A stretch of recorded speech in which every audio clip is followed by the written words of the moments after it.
الشرح والإبانة على أصول السنة والديانة. Allah Azza wa Jalla ja'ala bainakum mawaddatan wa rahma. La vie conjugale, c'est une vie conviviale. L'islam, le prophète sallallahu alayhi wa sallam dit, Allah dit dans le Coran, ashiruhunna bil ma'ruf, vivez avec les femmes de manière convenable. Le prophète sallallahu alayhi wa sallam dit, khairukum li ahli. Le meilleur d'entre vous, c'est celui qui est meilleur envers sa femme. Avec tous ces nusus là, comment on va prendre la femme comme une esclave? Ça arrive souvent qu'il y a une expression chez nous, quand souvent il ne s'en va pas avec la femme, il va se dire que je t'ai pris dans l'intention de mettre ma mère à l'aise, c'est dire... C'est vrai, la belle-fille doit mettre la mère à l'aise, mais ce n'est pas au prix de son honneur. Ce n'est pas au prix de sa liberté, ce n'est pas au prix de son épanouissement conjugal. C'est vrai, puisque quand quelqu'un épouse une femme, il n'épouse pas seulement la femme, il épouse aussi la famille. C'est les familles qui se rassemblent. Et les familles doivent vivre de manière convenable, mais ça ne veut pas dire que votre femme devient l'esclave de vos parents. Là, abadan. Omar ibn Khattab a répondu à ça, il a résolu ça dans un seul mot. Il dit combien, depuis quand les êtres humains deviennent des esclaves alors qu'ils sont sortis des ventres de leurs mains libres?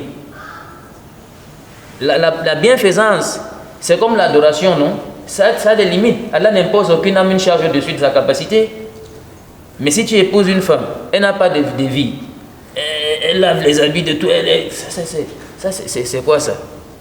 Ça contredit même la sunna. Le prophète sallallahu alayhi wa sallam était au service de ses femmes. Il était dans la cuisine, il aidait les femmes à travailler, il était des trucs. C'est vrai que chez vous, si on voit un homme dans la cuisine, on dit la femme là déjà, mais c'est pas vrai. Ces choses de la jahili, il faut laisser ça.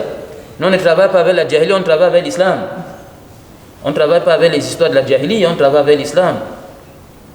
De manière générale, l'islam recommande la bienfaisance et les plus proches sont plus en droit qu'on soit bienfaisant envers eux. L'aqrabun awla bi ma'ruf.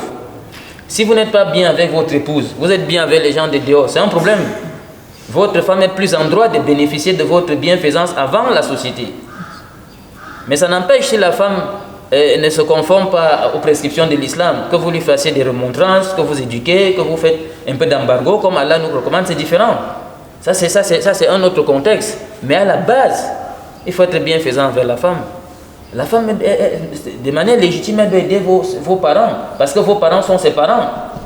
Mais ce n'est pas que vous la mettez au service de la maison comme une ménagère qui n'a plus d'honneur, qui n'a plus de ceci, qui n'a plus cela. C'est ça, c'est pas du tout admissible. Et c'est interdit à cela. Ça fait partie du zulm. Le prophète sallallahu alayhi wa sallam dit taku zulm, fa inna zulma zulmatun yawm al-qiyamah. Redoutez l'injustice car l'injustice est ténèbre au jour de la résurrection. Allah dit dans le Coran, parlant des femmes, wa ashiruhunna bil ma'ruf, vivez avec elles de manière convenable. Qu'est-ce qu'on va faire de ce verset? Vivez avec elles de manière convenable. Qu'est-ce qu'on va faire de ce verset? Allah kulli hal, il ne faut pas écouter les histoires de la jahiliya. Il faut marcher d'après les prescriptions d'Allah. Allah dit dans le Coran, wa anna hadha sirati mustaqiman fattabi'uhu. Allah dit voici mon chemin dans toute sa rectitude, suivez. On suit ce chemin-là. Wallahu a'lam. الشرح والإبانة على أصول السنة والديانة.